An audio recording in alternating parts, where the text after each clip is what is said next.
வணக்கம்.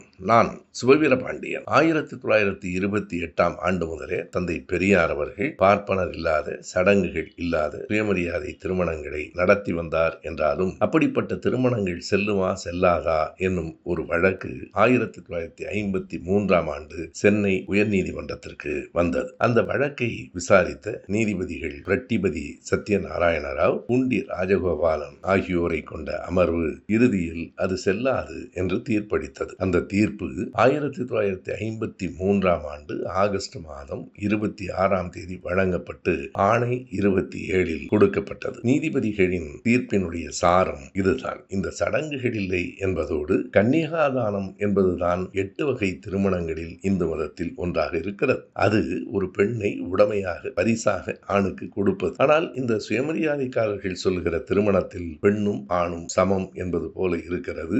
8 அடி எடுத்து வைக்கிற அந்த சடங்கும் இதிலே நிறைவேற்றப்படவில்லை. எனவே இந்த திருமணம் செல்லாது என்று அவர்கள் அறிவித்தார்கள். அதற்கு பிறகு 14 ஆண்டுகள் கடந்து அறிஞர் அண்ணா அவர்கள் வந்த பின்புதான் சுயமரியாதை திருமணங்கள் சட்டப்படி செல்லும் என்று ஆயிற்று. இடைப்பட்ட காலத்திலும் சுயமரியாதை திருமணங்கள் தமிழ்நாட்டில் நடந்தன என்பது குறிக்கத்தக்கது.